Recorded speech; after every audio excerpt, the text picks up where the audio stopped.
afternoon, students, or good morning, or good evening. Then I'm back again with Unit 3 of our module, English Teaching for Communication. Then I guess that you enjoyed the Module 1 and, sorry, the Unit 1 and Unit 2. Right, today I just want to look at the Unit 3, which is the process of creative writing. And what to expect in this presentation, you can see all those headings there. I don't need to read them. Then Unit 3, as I've already mentioned, the introduction of it. Writing is a process, it's not an event. Therefore, it means that we need to learn the writing skills. And as such, we must always be prepared to write a text many times, because we need to edit it, to proofread it, and make our writing as correct, meaningful, and accurate as possible. Hence, I'm saying to you, my students, whatever you are going to submit to us as assignment or as assessment, you need to edit it, you need to proofread it. Obviously, when you proofread it, you will find some of the errors there, and you make corrections so that your assignment or so that whatever you are trying to write should be correct and meaningful and have accurate as possible. Then let's go to the criteria for the process of creative writing. I've tried to summarize it there, but I will explain in brief what it means. Let's start with the expression of ideas. That is, the idea expressed should be clearly stated or explained or discussed in order for us to, in order for the reader to follow what you are trying to discuss or to put forward. Number 2 is grammar. I'm quite aware that English is not our mother tongue, maybe 99% of my students. But grammar should be correct and should use, we must always use formal language. And then you can quickly go to Unit 1, the recording that I posted there. We talked about the formal language, the difference between formal language and informal language. So here, because you will be writing an academic document or any topic, so you need to adhere to the formal language principles. Number 3, we have got the accurate information. It should be accurate based on reliable sources. What I've realized is that many students, when they write an assignment or whatever, they like to actually refer or abstract some of the information from some documents without acknowledging them. So we are saying we have to acknowledge them, and those information should be accurate. And as I read your assignment or your any document that you have sent to me, I have to add some knowledge about what you have written in relation to the topic that you have submitted. Very, very important. Remember that you are looking at the criteria for the process of creative writing. You underline creative writing. Now, relevancy, in brackets, I said age there. So in other words, the writing should be age appropriate. That is for the academic phase from foundation phase, as you know, that we are training you to be a teacher in the foundation phase. And on top of that, I'm quite certain that one day you will like to further your studies. Therefore, we can talk about the tertiary level. And then the last one is good academic standards, which is also very important. Now, the use of the principle of language, you know, Nell and Mueller in 2010, they conducted the research and find some of the errors that we commit as academics, as teachers, as students, and they make us aware of them. So those main errors are the incorrect pronunciation, and obviously, if you pronounce the word wrongly, at the end of the day, you will also spell it wrongly. Number two, we have verb tenses and incorrect verbs used in the particular verb tenses or tense.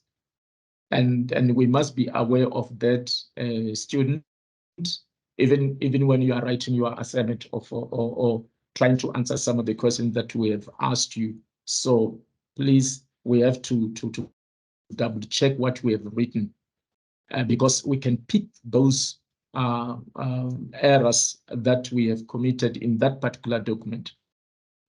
The unnecessary use of words, and then we have to check that, and the incorrect use of gender words such as he or she, and the omission of the infinitive verbs. So we have to guard against these. So when you look at this model, you don't need to memorize, you have to understand, because it is related to what you are doing at this present moment and what you will do when you are in your respective classrooms. Now, the structure of the text, I've just decided to put this topic there, but I'm not going to actually explain it to you.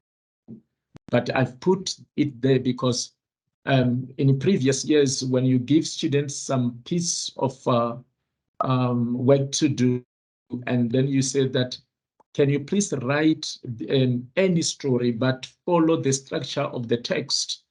And you find that now most of the students, they fail to follow this, the introduction body, which have maybe 3 or 2 paragraphs, and then the conclusion. So I'm just ringing a bell to say that please, whenever you are writing the text, or when you are busy teaching your learners, emphasize these structures to say that we have an introduction, we have a body, and the paragraphs and the conclusions. So it's very, very important. Then as we are talking about writing, you look at the coherence, you look at the cohesion and the logical sequencing. So there is a relationship between what I have already mentioned, because when you are writing, suppose you are writing those written assignment, I have to be able to make to follow what you are saying, to understand what you are saying, check your correct language usage, discuss in depth, giving examples and all those things. And again, when we talk of cohesion, means one idea follows another, and you have to keep that in your mind, because you will need to do that not only in your this degree or diploma, but also when you continue with your studies. You are right. You are going to write books. You are going to write articles and book chapters. So these skills should be implemented there. So in other words, we're trying to actually arm you with some arsenal so that one day you will become a better author. And you must always maintain a logical sequencing in what you will be writing. When I started this presentation, I said that writing is a process. Right. Now we have the purpose of writing skills, gaining understanding and knowledge. And we do that by creating meaning of what we read and by writing about it. Secondly, we also have to write down all our thoughts in a mind map and diagram, because when we do that, we expand and we start to actually come up with some new knowledge, new information, so as to explore the links between the different ideas. Very, very important. Number two is communicating logically and globally. Locally and globally. You know that nowadays the world is too small, and we do that by actually using internet. As I'm talking to you, some of you maybe are in the KwaZulu-Natal, far north Limpopo province, or up there in Mpumalanga or northwest. So this technology makes this world to be small. And we have to create multimodal texts. You go back to unit number 1. We have also addressed that, the multimodal texts. Right. Number 3, it's all about writing for historical purposes. We must present the best version of our writing skills and ensure that the context, the setting, and historical accuracy of our times are reflected in our texts. Very important, because in the future, they are going to read what we have written. And we know that writing is significant as it reflects the different schools of thoughts. By writing, we are putting those different school of thoughts and and how texts were interpreted at the time they were written. Isn't that when you are writing a piece of a document, of a piece of maybe text, then you also come up with your own interpretation, and people start to learn out of that interpretation that you have put forth. Now let's look at the written discourse. It's very interesting, this one, as I went through it. Very, very interesting, because a discourse can have different meanings depending on the context. That is very clear. But then in this module, we define discourse as various texts that is in written form. So my student, we must remember that in foundation phase, texts are not very complex. That is very simple, that one. No, the language very difficult. Remember, we are dealing with foundation phase learners here. Therefore, language text cannot be actually that complex.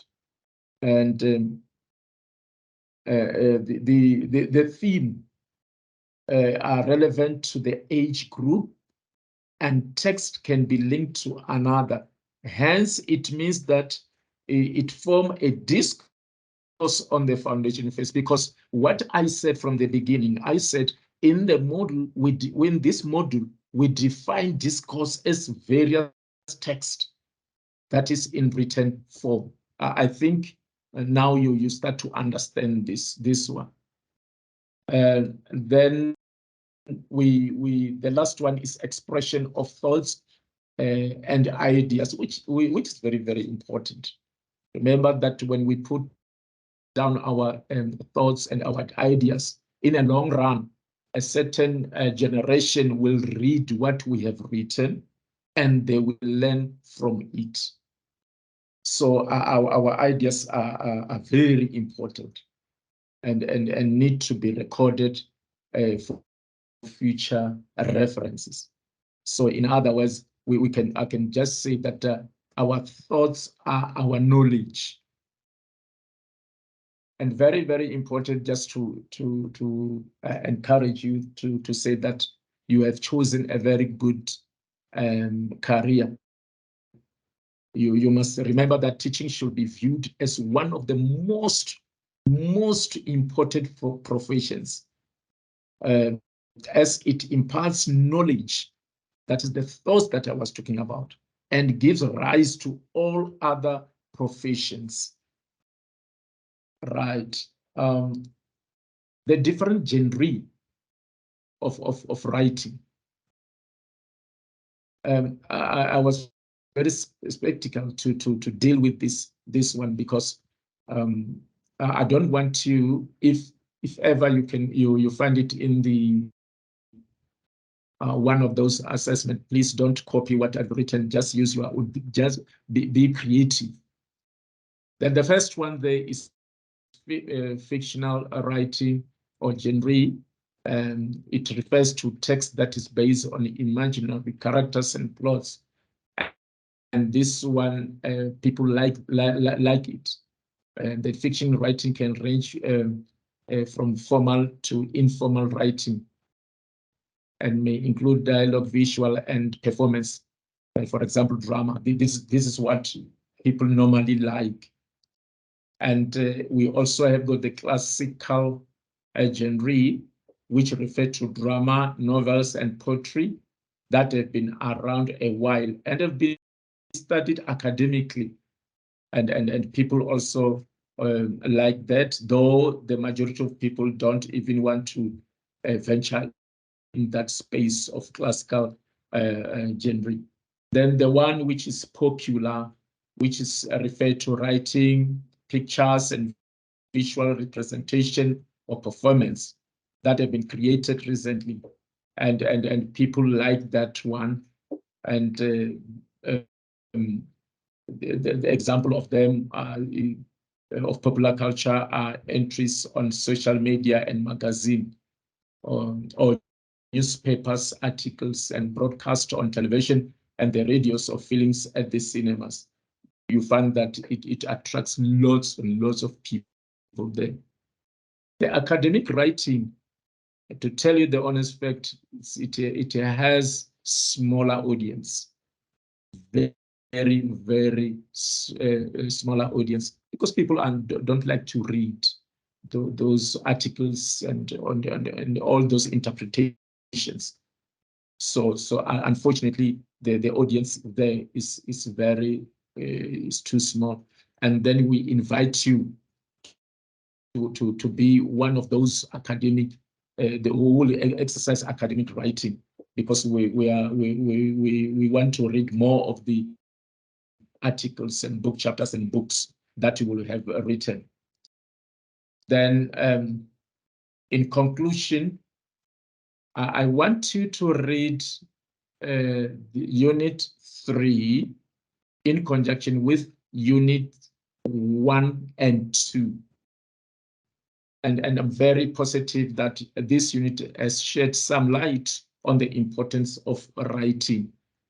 So what can I say to you, my student, is to say, do not forget to submit assignment number 4. 4 assignments. Please do not forget to do that, because it's very, very important. You submit 4 assignments, you get above 50, then you will find yourself doing well at the end of the day. Thank you very much. Enjoy. and continue reading this module. The most important thing that you must remember is that it's very difficult to fail this one. Thank you very much, and God bless you.